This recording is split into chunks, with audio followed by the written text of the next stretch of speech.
Fala, rapaziada, estamos aqui com a ação de doação para cavalos, cavalos sem dono, ó. Dono já sabe, esse povo aqui já sabe que ele tá aqui e é para doação. Quem tiver interesse vem buscar, atrás leva o ofício, pelos advogados e tal. Temos jumentas.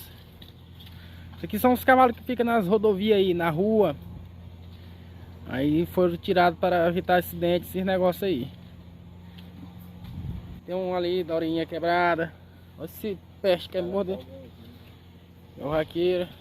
Mas não, pô.